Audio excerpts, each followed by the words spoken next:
Welcome to Organizational Sherlocks, the podcast where business meets psychology and your organizational puzzles meet their match. Join us for captivating stories and practical solutions to unravel your toughest challenges. I'm Dr. Elizabeth Fleming. And I'm Morgan Ashworth, your guides to a prescription for business success. Let's dive in. Well, this is an exciting episode for Elizabeth and I. So a little bit of background. Elizabeth and I met through a certification course that we took. And the certification course we took is through our guests who we're having on today. So Dr. Patty, Megan, please introduce yourselves. Yeah. Hi. Thank you all for having us. So excited to be back together. Yes, this is kind of bringing old friends back together again. My name is Dr. Patty Delgado. I'm the CEO and founder of the Ep.25 Group, which is the organization that does the certification that Dr. Elizabeth and Morgan met at. So excited to be here and have more conversations about what the Ep.25 Group does and the people that are part of it. Of course, the certification and a little bit of just all of our backgrounds. I think it's always so amazing to see the people that come through the course and then what they do afterwards. Like you two have done amazing on this podcast. So thank you for having us. Well, thank you. Yeah. How about you, Megan? Yeah, my name's Megan Malone. I'm so happy to be here. I am an IO psychology practitioner. My emphasis is in training, research, development. I'm a senior researcher with the Ep.25 Group. I'm also a faculty member, so I help facilitate and train the amazing research translator course. I was a part of the beta when Dr. Elizabeth and Morgan were also a part of that, so it's been really cool to grow with the program and to see just the changes that have been going on. I am also a social work trainer for the state of Arizona. And I am a mom to a cute little sassy 18-month-old. So ooh, 18 months. Remember that. As our listeners can tell, all of us go pretty far back. I actually consider Dr. Patty to be one of my first mentors in the IO space as well. She'd meet with me and help me, kind of get my head in line of what the true bottom line is when there are so many different things to focus on. I know you can hear Elizabeth and I sometimes get lost when we're talking, and then we always can bring it back to the track. And I definitely say Dr. Patty helped me do that as I got into the space years ago. Thank you. You're so sweet. Yeah, I remember you and hearing about your family business and seeing the potential that you had and now seeing it live. It's just so great to see. And thank you. Thank you for always coming back to me and the mentorship as well. It's about a relationship, right? The mentor and the mentee being able to really create something that then flourishes into effective and beautiful outcomes like this. Yeah. Oh, yeah. Wonderful. And so, Dr. Patty, you are an IO psychologist through and through, correct? Yes, my doctorate is in psychology with the emphasis in industrial organizational psychology. Mm-hmm. And a lot of my background is in OD, it's in change management, training and development. I kind of came up to the IO field, I think like all of us do in IO. We don't really know that we're actually doing IO work until someone tells us, you're doing IO work. It's like, oh, this is a great field. And so I'm pretty old in the field, but it's great to see it evolving, growing. And the background and experience that I've had has really just evolved into my business and into the Ep.25 Group. And then now we're able to share that in the course that we teach. Yeah. And what's a big reason, like what would you say are like those foundational principles behind why you started Ep.25 Group? During my doctorate program, as Dr. Elizabeth knows, that dissertation phase is pretty big. But I was fascinated with research. I was fascinated in reading journal articles, finding different nuggets of information that I would ask myself, why aren't we using this in the practitioner world? Why aren't leaders following this amazing model?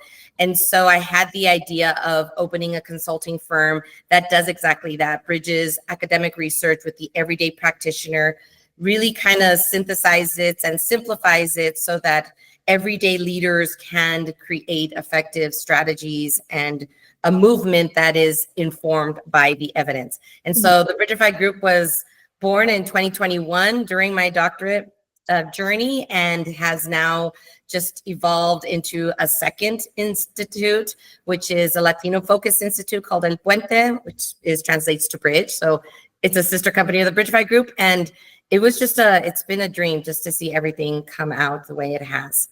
Yeah, That is wonderful. I find it interesting, and I think I've talked to you, Dr. Patty, before about this, but in my doctorate, was definitely not super interested in the research. I mean, I wanted to know how it would help me in the application of things, but it was actually the dissertation process for me that got me just like hooked. I thought it was so fun and so exciting, and now I oversee 120 dissertations every kind of ongoing every year. So I think that experience was really cool, and actually is what intrigued me to be part of the beta program for your program, because I just kept wanting to learn more. So there are people out there like us who are data focused and can speak language, like you said, simplified in a way that other people who are not research focused or data focused can understand. So I appreciate that a lot.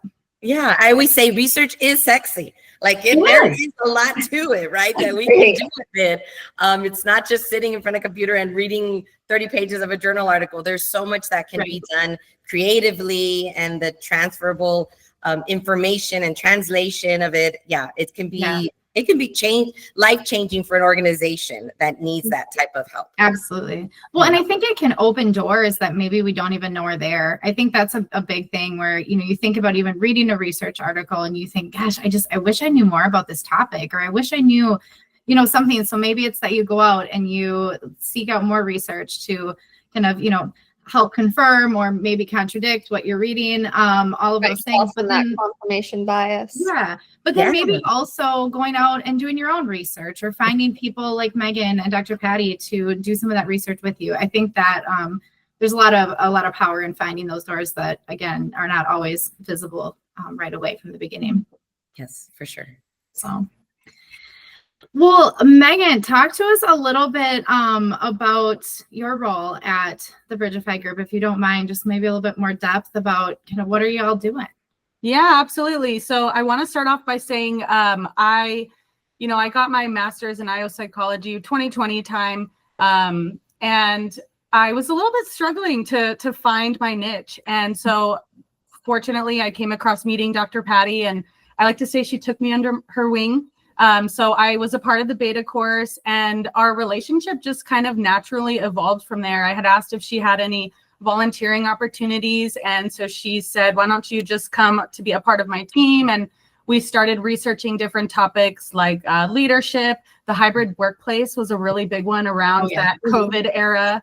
It's still pretty big now, if you ask me, but so we started researching a lot of different topics, and then we decided to relaunch the course. And so I had become a part of facilitating the course, and now we're on our, I don't even remember what cohort we're going to be launching in the fall, but the sixth cohort.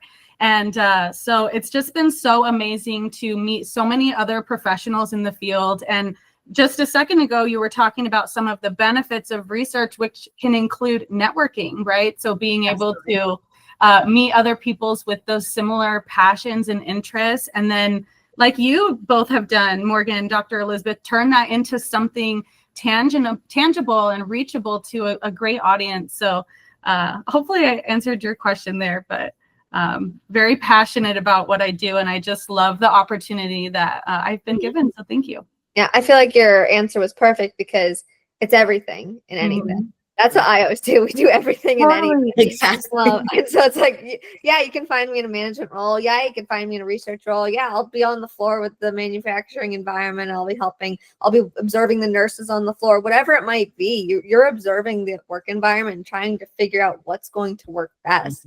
And so in a way, like, you can't help but to become integrated in any way, shape, and form. Like, I know Megan has that background in social work, and then, her IO degree led her to being a trainer for social workers. And, you can definitely see how the IO topics and skill set can expand you in so many different ways, which results in, helping others be just that much more effective.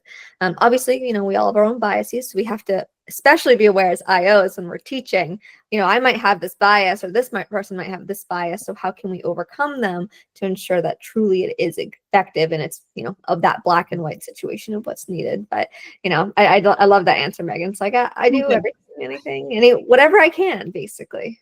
Well, and I think I'm sorry, just one quick thought. I think that ties into research as well, where you can research about any topic, right? And you can find the evidence behind that and the facts and the data and present that to leaders or to workplace, whoever. Sorry to cut you off, Elizabeth. Oh, no, not at all. I was just going to say, I think what you said was very real. I know I've seen a lot on social media and in different groups that I'm a part of, especially new folks coming into the IO space saying, well, I don't know how to get my foot in the door. I don't know where to go. I don't know what to do. And all of those things. So I appreciate your kind of vulnerability in sharing that in the beginning, because I think I know that you're not alone, but it does make me think a little too, part of our, Morgan and my kind of value, I guess, for organizational Sherlock's is about being curious. And it makes me wonder a little bit of like what personality characteristics and like all of that exist within the IO field, and then in like the pockets of it too. So maybe that research exists out there and I just haven't seen it yet. Maybe it doesn't, and maybe that's a joint effort that we have to do together. But I would speculate and hypothesize that curiosity would be one of the main features of an IO psychologist or practitioner. I don't know what you guys think. I have a funny anecdote. Actually, when we first launched the internship for the Bridge Builder internship, we had a lot of the interns do the Colby, if you remember, Dr. Patty. Yes. And almost every single one of them was a fact finder. I don't know how familiar you are with the Colby test, but it has different questions, and a lot of them were fact finders. I think 8 out of 10 were fact finders. So there you go. Oh my gosh, that's funny. I'll have to check that out. Yes, it's a Colby A index assessment. It's a cognitive assessment. So it's very different from like Hogan or Strength Finders. And it really showcases what motivates you when you're in your work environment. And yeah, a lot of everybody in the course is a big fact finder. They have to have information before they make a decision or before they do anything. And they like to gather information. And it's at least the people that come through our course, and I'm sure that's why they're interested in the course, is because they're curious. Yeah, absolutely. And because they want to be curious in a credible way, right? Like I always tell my clients, you need to be diligent information seekers, because there's so much information out there right now. And especially as IOs, if we're going to say we're experts in something, it has to be because we have found the evidence to confirm the expertise versus someone on LinkedIn said, this is a great idea. And, and so that's exactly what we teach in the class. And as you all know, the big part of it is being credible in the expertise that you are now taking as an IO and in the career of IO, so that people see you as that expert, that credible expert, not just someone who's going to give a biased opinion about something. No, you're going to show the evidence that backs that up. And I think that's like the piggyback of curiosity, is being a credible, curious person. Absolutely. Yeah. You know, you can be curious in all the ways, but if you want to be curious in a way that's actionable, you have to have that credibility, definitely. And I know plenty of IOs. There's not a research article out there for everything. So sometimes it's doing your own case study, looking at your own surveys, and you're trying to figure out some sort of pattern in some way, shape, or form. That's what I would say. I'm like, I'd argue we're basically looking at patterns constantly, and whether that be a pattern of personality, a pattern of like job descriptions, a pattern of workplace environment situations. But anyhow, so I would definitely say, like, sometimes our research is even involved in just what's out there, what are trends out there, what are the articles that are going on. So you're not just researching like it's straight up like research documents. Sometimes you're trying to relate it back to, oh, this New York Times article wrote this. Oh, well, here's their research from this. Let me now dig into their research from it.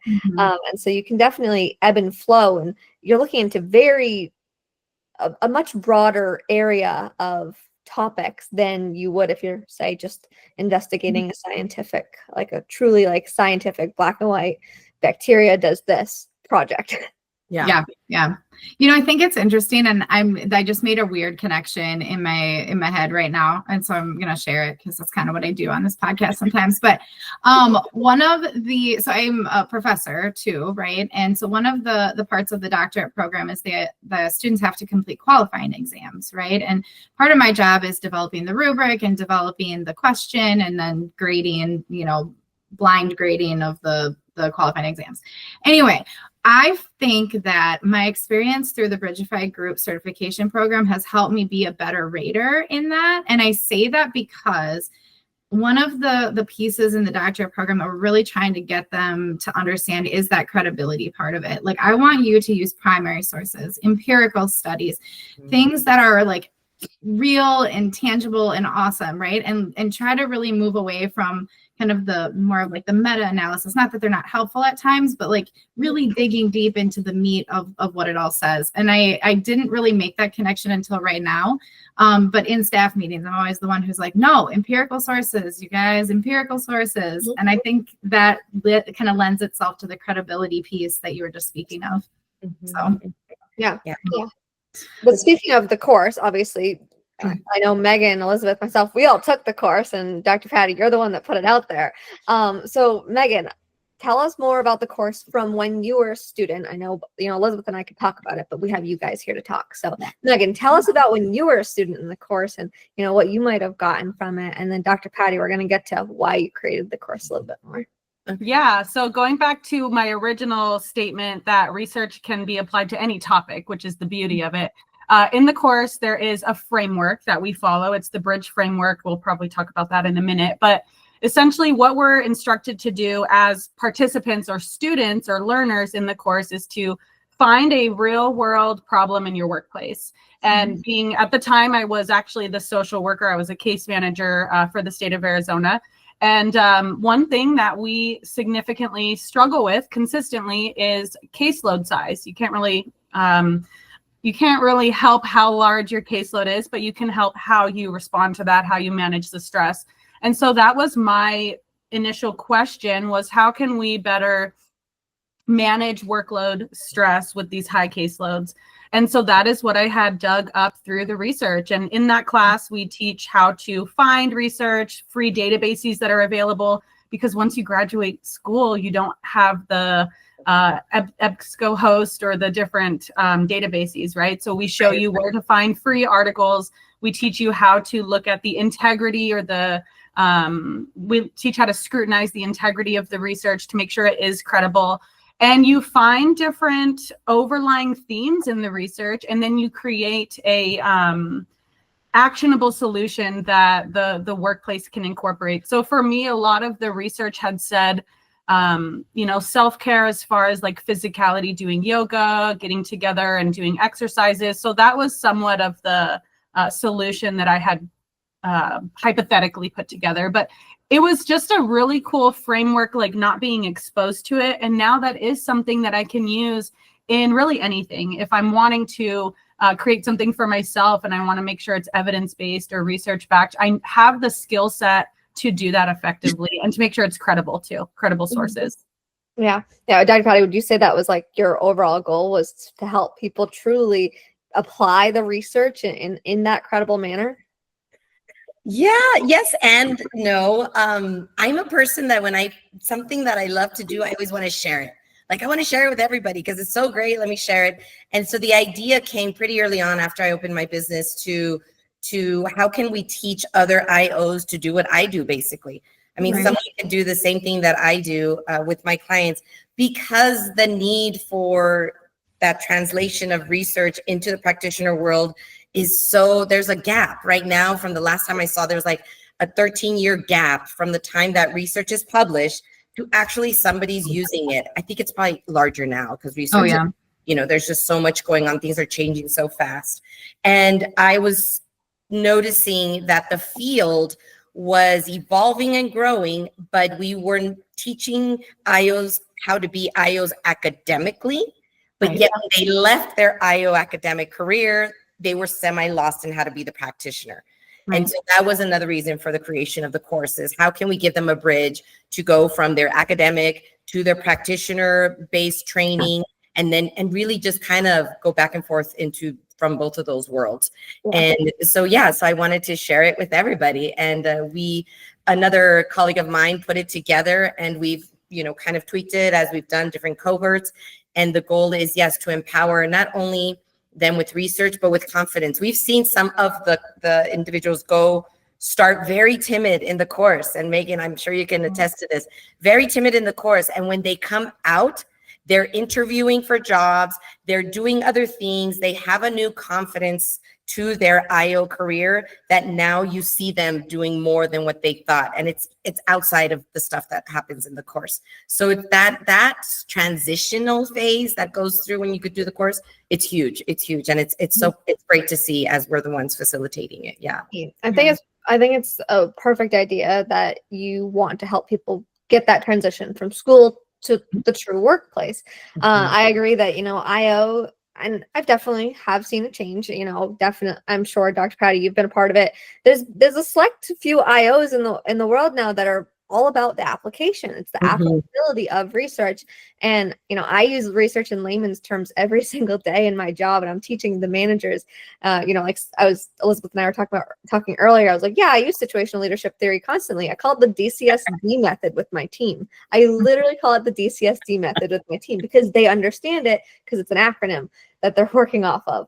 Yeah. But anyhow, so I think it's so important, because so often an IO goes to school and then they don't know how to apply it in the world. They don't understand, oh, these are the types of positions I could fall in. There are HR strategy roles if you are on the more people operations space. There are sales-based roles that you could fall into, like consumer psychology or those types of training roles. I mean, Megan's a prime example within the social work industry. So training in there, you could become a trainer for a specific area. Yes, I went into the HR world myself.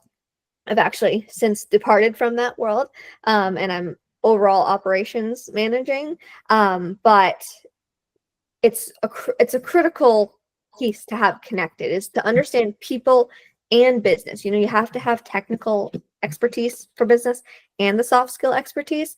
I do feel, that soft skill research or hard skill research, I would argue it's both. Yeah. But then that translation is what's always been lost in translation. So I was lucky where when I was going through my program, I did an application-based program. Many people didn't get that. And even then, I don't think I would have been as successful had Dr. Patty not been my mentor. You're so sweet.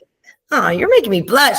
Morgan, you're making me blush. It's so great to have you on. I mean, truly, Dr. Patty, I think you're one of the first IO psychologists I spoke to when I was getting into the industry. And I just couldn't be more thankful. And then obviously we've grown a network. Megan and I will talk every so often. And then clearly Elizabeth and I talk a little too often.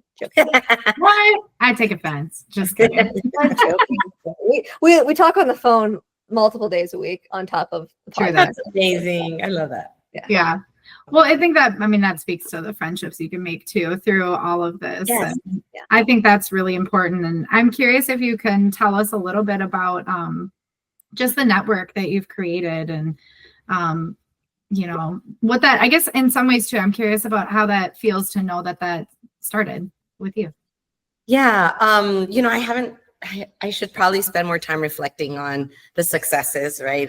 Because as a business owner, you sometimes you don't take time to do that. But as you ask the question and look back, it's quite phenomenal to see the network that is growing just within the cohorts that have gone through, and to stay in contact with a lot of the individuals. We're going to have a reunion in June. Hopefully you ladies are going to join us. Yeah, I did see Megan messaged me. I have to get good. Back. Yes, because that's part of the program, is creating a network of people that have the same passion and that are going to be there to help each other. Like, I need a job. Is anybody hiring? Do you know of any new AI research application? We're going to be talking about that at our reunion.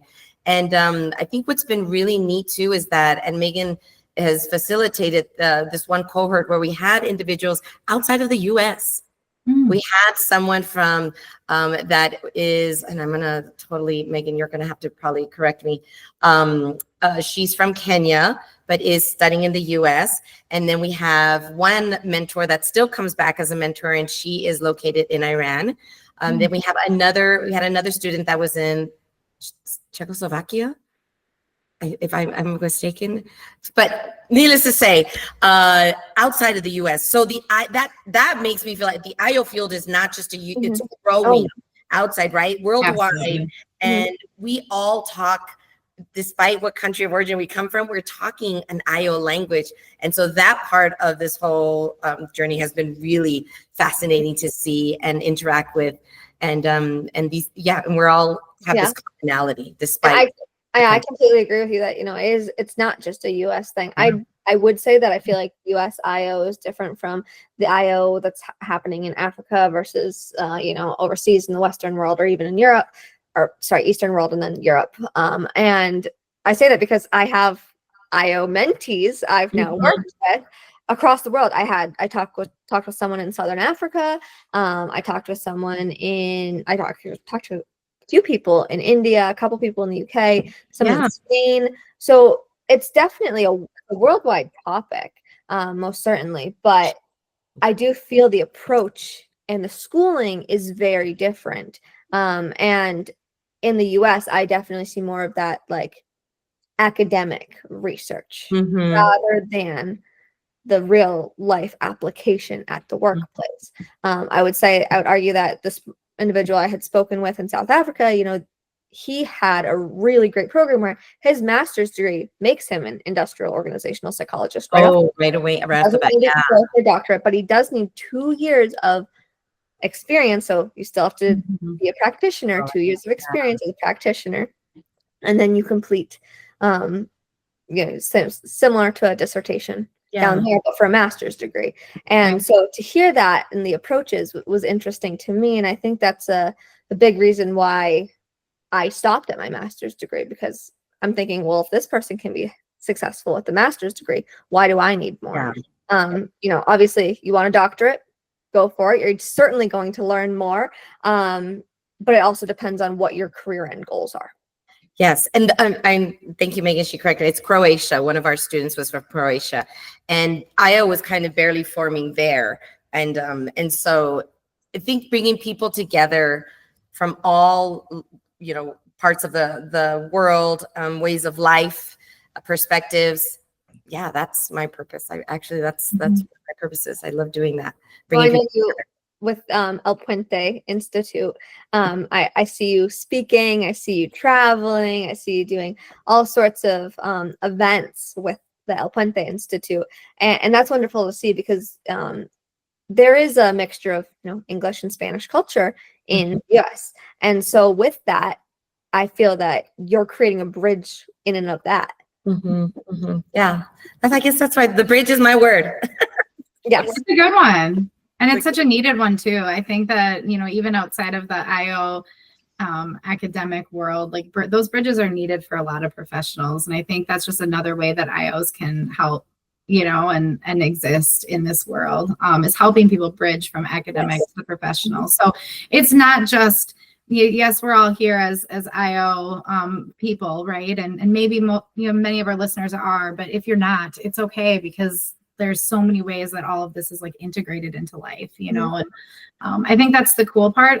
And probably the part that has been most welcoming for me as a clinical person coming to IO is the fact that there are a lot of people who are really willing to partner and like build these relationships, and this idea that there is enough for all of us, and let's just work together for the betterment of, organizations and society and all of the things. And I think that is a really cool and unique attribute of the field too. I actually remember back during our cohort, Elizabeth was like very much on her toes always, because she's like, I'm from the clinical world. Like a lot of us had masters in IO psychology, or we're going for a master's. And Elizabeth was like, I'm coming from the clinical world. I'm like in a very different space. And I remember that really resonated with me, because I'm like, well, so what? It's the same idea. And originally I was going to go for clinical psychology and then apply it in the business world. But I just happened to have done so much research. Sounds like that's the topic of the day, that I found IO psychology, and I was lucky. I immediately went for it. But I do have to say, I remember Elizabeth being like, well, I'm kind of like different. I don't really fit in. I don't feel like. I'm like, no, you fit in. You fit in. Don't worry about it. I told her she had a superpower because she had clinical experience, and then now is coming to, get some of that IO experience. Right there is like, I have another senior researcher that was, and you might have known her, Dr. Rachel Hernandez. I think she was part of the. I know Rachel. Yeah. Same thing. Like, I think that's a double superpower right there. So absolutely. Yeah. Oh my gosh. Well, I appreciate that. It doesn't always feel that way, but it is cool. It gives you a different perspective, I think, at times. I think it does. And that's why we're a good yin and yang on the podcast, because we can challenge each other in that way. But Dr. Patty, Megan, tell us about your upcoming cohort that you're going to have. Go ahead, Megan. Yeah, so we have recently announced the dates. We're going to be starting marketing on social media and whatnot, but the dates are September 6th is when we will be starting, and that will go through November 1st. So it's an 8-week program. It's technically 9 Saturdays to get full 8 weeks. And so we meet every Saturday from 11 to 12:30 p.m. Eastern time. It's an hour and a half. It's a synchronous environment virtually. So we get together, we have some trainings that we facilitate each week to walk through the bridge framework. And then we also have discussions and we give feedback. There's a lot of mentorship and support that goes on during those sessions as well. And then outside of the Saturday sessions, we have work that is done for the project that you're working on. The last Saturday, so the 1st of November, would be final project presentations. We give feedback, and then after the course, there is a certificate, a research translator certificate that each participant will receive, as well as a letter that can be provided to leaders or organizations just to kind of illustrate the value of the skill set of research translation. And then we also, one other thing after the course is we give access to a LinkedIn group for the research translators. So we're trying to be more active in that group. That's a goal for this year. But we have the reunion coming up for past research translators. And so that's something we hope to continue as the community grows. Dr. Patty, I don't know if there's anything else you want to add. You know, Megan, and there is another faculty member that's part of our amazing team, is Dr. Carol, who is also part of the facilitation and one of the facilitation leaders. And both Megan and Dr. Carol do a phenomenal job in managing this course. I come in and I help, and we bring in other mentors and other experts. And so you are getting a very comprehensive experience when you come through the course, and you're getting it from very different perspectives and people from different fields of IO. So it's really neat. We also bring back some of our alumni, like we brought back Morgan and Dr. Elizabeth and this past cohort to come speak to the group. And so it's really creating a community. And if that's what you're looking for, if your listeners are looking for an IO community where you're not just learning, but you're also advancing your own confidence and looking to do, advance those skill sets from a practitioner perspective, this is a no-brainer for people to join. And so I always thank Dr. Carol and Megan. They make the magic happen. And I'm here to always support them, but thank you. Yeah, and we'll make sure that you guys' page is posted, so our listeners, you guys look to Organizational Sherlocks for our social posts on LinkedIn, and we'll make sure that we get you connected with the Bridgify group with Dr. Patty and Megan. We will post them because I know sometimes you say an email, no one's going to remember the email when you verbally say it versus when we just post it. So keep an eye out for that post this week. It's probably going to be the same day that this is getting released. Yes, and we are happy to give a discount code for your listeners. So we'll give you all a specific code that we'll talk afterwards, and so that your listeners can get a short little discount to join the course. And it's a great experience, a great experience. And you all three of you can testify of it. It's awesome. Yeah, it was a great course. It really was. And thank you so much for our listeners for giving them that discount code. We'll make sure that we pass it along to them. Probably make it a more private, got to message us to get it. That way we can ensure it goes out to the right people. But is there anything else you guys might want to add? For me, I think the last thing is, the IO field, like we have all said, is growing. And it is really evolving into something that's essential for organizations to have an IO practitioner on their staff. Right now, the jobs, I hear a lot from other IOs that the job titles are not very much, are not lending to IOs. They don't say IO psychology, like literally. But I think it is up to us IO psychologists to, one, find our niche. What do we really love to do that's under the IO umbrella? Second, create a network. So join all the other amazing IO groups like CBOC. We're going to give shout outs to Latinos in IOs, Asia in IOs, Blacks in IO, the PSYOP. There's just so many groups that involved in OD groups, organizational development groups, and so forth.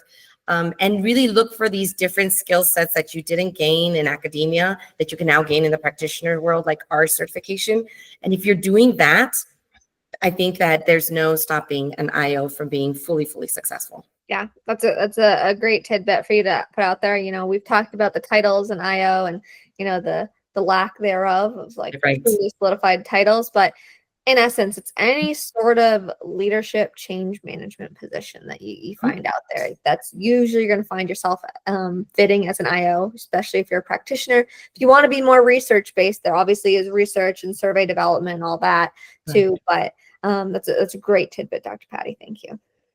Yeah, and the last thing that I want to say is, especially for those who are newer into the IO field, trying to find their way. I learned for myself that IO psychology is not an area where you find your way. It's a space where you create your way. So I just I want people to know that even if you're not finding those exact job titles, that's okay. You can be creative in how you present your skill set to the workplace and to the leadership. And hopefully the research translator course is a good segue into those new positions. So that's all for me, but thank you so much. Megan, I have to tell you really quickly before we sign off. I know there's a glare on the glass behind me, but I have a sign up here and it says, life isn't about finding yourself, it's about creating yourself. Oh, how perfect. So that is the perfect one. And it's the big sign that I have in the back. So right when you said that, I was like, oh, my heart. Wonderful. That's awesome. Oh, you can see we're all so connected. Yes. We're a good team. Yes. Well, And thank you all. Thank you guys for what you're doing for the community, for what you're doing with your podcast. It's phenomenal. I think it's fantastic, and it's so welcoming to be in your space. So also kudos to you. We are always cheering you guys from the background, cheering you on and everything you're doing. We appreciate it. Thank you. Thanks so much. And thank you guys for coming on. It was really great, catching up as well. And I'm sure we'll see each other soon enough, especially if there's a little reunion in June. Yes, for Thank sure. you again. Yeah. Awesome. Well, thank you. Well, listeners, this concludes another intriguing episode of Organizational Sherlocks. I'm Elizabeth Fleming. And I'm Morgan Ashworth, reminding you that the journey to success is an ongoing investigation. As we've talked about a lot today, make sure you stay curious, stay strategic, and keep utilizing insights to decode your business mysteries. Join us every Tuesday for your next Whodunit. This is Organizational Sherlocks, closing today's case. We will see you all next time.